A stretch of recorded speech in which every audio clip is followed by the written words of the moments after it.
परिवार की शांति। एक व्यापारी था, उसके 7 बेटे थे और सभी की शादी हो चुकी थी। उसका कपड़े का व्यापार था। उसके बेटे भी उसके साथ ही दुकान पर बैठते थे। एक दिन जब व्यापारी सो रहा था तो उसे सपने में एक आदमी दिखाई दिया, जो उससे कह रहा था कि तुम्हारे घर में बहुत सुख है, तुम्हारे पास बहुत पैसा है। अब मैं तुम्हारे घर आने वाला हूँ, जिससे धीरे धीरे तुम्हारे घर का सारा पैसा खत्म हो जाएगा। तुम्हारे घर में झगड़े शुरू हो जाएंगे। व्यापारी बोला, तुम चाहे जो कर लो, मगर मेरे घर में झगड़े नहीं करवा सकते। व्यापारी रोज की तरह नहा धोकर दुकान चला गया। उसके बेटे भी उसके साथ चले गए। उसकी और उसके बेटों की पत्नियां खाना बनाने लगी। सबसे पहले उन्होंने दाल बनाई।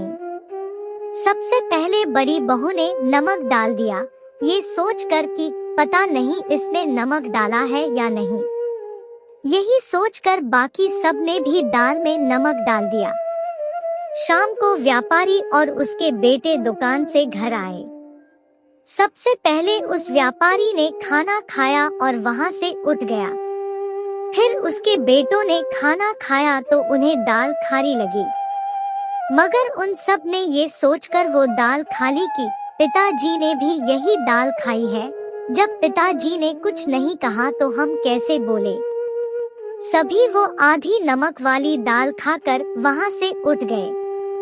जब सारी औरतें खाना खाने बैठी तो उन्हें पता चला कि दाल में नमक बहुत ज्यादा है। फिर उन्होंने सोचा कि जब सबने बिना कुछ कहे खाना खा लिया तो हम क्यों नहीं खा सकते।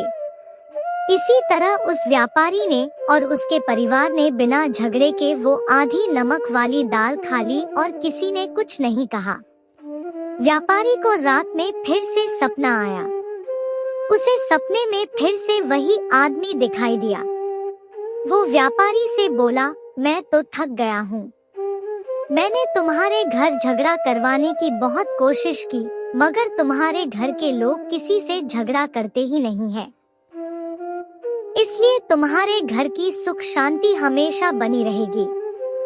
दोस्तों, अगर हम अपने गुस्से पर काबू रख लें और लड़ाई झगड़ा ना करें तो किसी के भी घर की सुख शांति नहीं जाएगी।